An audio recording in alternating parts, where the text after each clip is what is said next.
धनतेरस की कथा। एक समय भगवान विष्णु मृत्युलोक में विचरण करने के लिए आ रहे थे। तब लक्ष्मी जी ने भी उनसे साथ चलने का आग्रह किया।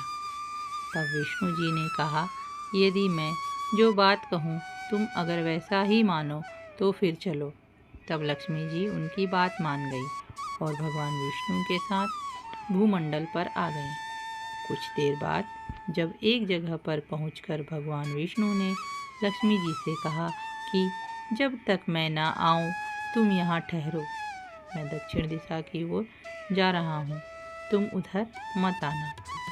विष्णु जी के जाने पर लक्ष्मी जी के मन में कौतूहल जागा कि आखिर दक्षिण दिशा में ऐसा क्या रहस्य है जो मुझे मना किया गया है, और भगवान स्वयं चले गए।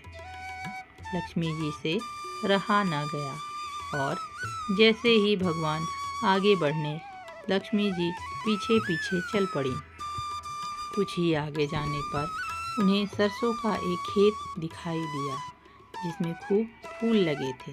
सरसों की शोभा देखकर वह मंत्रमुग्ध हो गईं और फूल तोड़कर अपना श्रृंगार करने के बाद आगे बढ़ीं। आगे जाने पर एक गन्ने के खेत से लक्ष्मी जी गन्ने तोड़कर रस चूसने लगीं। उसी क्षण विष्णु जी आए और यह देख लक्ष्मी जी पर नाराज होकर उन्हें शाप दे दिया कि मैंने तुम्हें इधर आने को मना किया था, पर तुम न मानी और किसान की चोरी का अपराध कर बैठी। अब तुम इस अपराध के जुर्म में इस किसान की 12 वर्ष तक सेवा करो। ऐसा कहकर भगवान उन्हें छोड़कर क्षीर सागर चले गए। तब लक्ष्मी जी उस गरीब किसान के घर रहने लगी। एक दिन लक्ष्मी जी ने उस किसान की पत्नी से कहा कि तुम स्नान कर पहले मेरी बनाई गई इस देवी लक्ष्मी का पूजन करो, फिर रसोई बनाना, तब तुम जो मांगोगी मिलेगा। किसान की पत्नी ने ऐसा ही किया। पूजा के प्रभाव से लक्ष्मी जी की कृपा से किसान का घर दूसरे ही दिन से अन्न, धन, रत्न, स्वर्ण आदि से भर गया। लक्ष्मी जी ने किसान को धन्य धान से पूर्ण कर दिया। किसान के 12 वर्ष बड़े आनंद से कट गए। फिर 12 वर्ष के बाद लक्ष्मी जी के जाने की तैयारी हुई। विष्णु जी लक्ष्मी जी को लेने आए तो किसान ने उन्हें भेजने से इनकार कर दिया।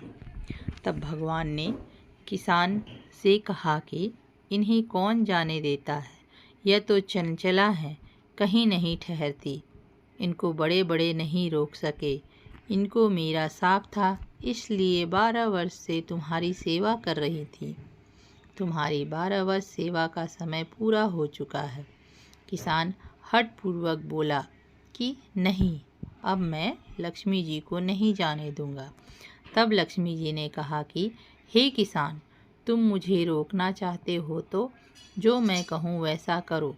कल तेरस है, तुम घर को लीप पोत कर स्वच्छ करना, रात्रि में घी का दीपक जलाकर रखना और सायंकाल मेरा पूजन करना और एक तांबे के कलश में रुपए भरकर मेरे लिए रखना। मैं उस कलश में निवास कर दूंगी, किंतु पूजा के समय मैं तुम्हें दिखाई नहीं दूंगी। इस एक दिन की पूजा से वर्ष भर मैं तुम्हारे घर से नहीं जाऊंगी। यह कहकर वह दीपकों के प्रकाश के साथ 10 दिशाओं में फैल गई। अगले दिन किसान ने लक्ष्मी जी के कथानुसार पूजन किया। उसका घर धन धान्य से पूर्ण हो गया। इसी वजह से हर वर्ष तेरस के दिन लक्ष्मी जी की पूजा होने लगी। बोलो लक्ष्मी माता की जय।